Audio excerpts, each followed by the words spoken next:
Estamos de volta com o quarto e último bloco de hoje. E agora mais sobre o caso do Mensalão. Todos os 25 réus entraram com recursos e os principais pedidos por eles apresentados nesta quarta-feira, dia 1, e na quinta, dia 2, pelos 25 condenados no processo do Mensalão, são um novo relator para análise dos embargos, redução de penas definidas pelo plenário e a republicação do acordão, documento que detalha as decisões do julgamento. 5 condenados pediram que Joaquim Barbosa deixe de ser o relator. O ex-ministro da Casa Civil, José Dirceu, o delator do esquema, Roberto Jefferson, o ex-sócio de Marcos Valério, Ramon Hollerbach, o ex-dirigente do Banco Rural, José Roberto Salgado, e o deputado federal Pedro Henrique. Os defensores afirmam que, como Joaquim Barbosa assumiu a presidência do Supremo Tribunal Federal, o STF, deve deixar a relatoria. O ministro Ricardo Lewandowski disse na noite da última quinta-feira que a decisão sobre uma eventual mudança de relator deverá ser tomada pelo plenário. Quase todos os réus pedem penas menores e questionam o acordão em razão de 2 ministros, Celso de Mello e Luiz Fux, terem retirado do texto mais de 1,3 mil falas proferidas durante o julgamento. Todos os 35 réus, inclusive os absolvidos, que poderiam questionar parte do texto do acordão, tiveram 10 dias para recorrer, desde a publicação do acordão em 23 de abril. Após 4 meses e meio, em 53 sessões, o STF concluiu no dia 17 de dezembro de 2012 o julgamento do processo. E agora vamos saber mais sobre as notícias do esporte com Gil Arruda. E o final de semana promete, com muitos estaduais sendo decididos pelo país. Destaque para as semifinais do Paulistão. No sábado tem Mojimirim e Santos jogando no estádio Romildão. E no domingo tem São Paulo e Corinthians jogando no estádio do Morumbi. Lembrando que 2 empates levam os jogos para os pênaltis. Não tem vantagem nenhuma. O Mojimirim, a única vantagem que tem é jogar em casa, e o São Paulo a mesma coisa.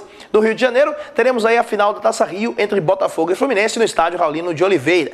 Lembrando que se o Botafogo empatar a partida, ele consegue o título da Taça Rio e também o título de campeão carioca, porque ele já tem a Taça Guanabara. O Fluminense precisa vencer a partida para ter mais 2 jogos para as finais do Campeonato Carioca. No Campeonato Mineiro, esse final de semana vamos ter a confirmação da final entre Cruzeiro e Atlético. O Atlético, que venceu o primeiro jogo contra o Tombense fora de casa por 2-0, joga pelo empate no estádio do Independência. E o Cruzeiro, que venceu o Vila Nova no primeiro jogo em Nova Lima por 4-0, joga no Mineirão também por um empate, pode perder até por 4 gols de diferença, porque o Cruzeiro joga por 2 resultados iguais.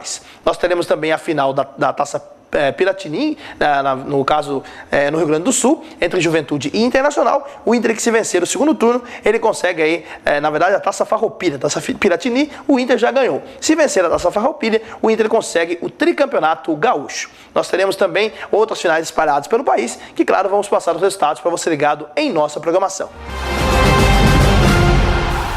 Obrigado, Gil. E segundo a imprensa chinesa, 2 meninas de 5 e 6 anos morreram envenenadas pela diretora de um jardim de infância, que buscava com este crime arruinar a reputação de outro centro para crianças com o qual competia. Acompanhadas por sua avó, as 2 meninas descobriram uma bolsa abandonada no caminho para o jardim de infância. A bolsa continha um iogurte e um caderno escolar. A avó levou o objeto para casa e as meninas beberam o iogurte quando retornavam do jardim de infância, segundo o China Daily. Logo depois, as meninas sentiram uma forte dor e caíram no chão. Uma morreu na ambulância e a outra após uma semana de hospitalização. A investigação revelou que o iogurte continha tetramina, um veneno utilizado contra os ratos. A polícia deteve pouco depois 2 suspeitos. Uma delas, Shi Haixia, de 39 anos, diretora de um jardim de infância, que confessou ter envenenado o iogurte.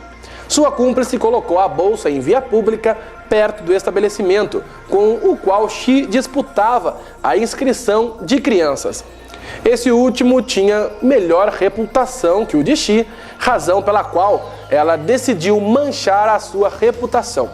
Em março, um pedagogo já havia obrigado na China as crianças de outro estabelecimento de Hebei a beberem sua urina como castigo por indisciplina. E um outro funcionário de um estabelecimento de ensino infantil provocou um escândalo depois que foram divulgadas na internet fotos nas quais levantavam o menino de 5 anos pelas orelhas para se divertir, e outras nas quais havia amordaçado as crianças para ter silêncio.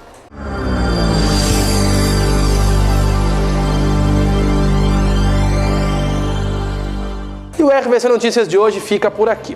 Mande as suas sugestões para o nosso e-mail jornalismo@redervc.com.br e até amanhã.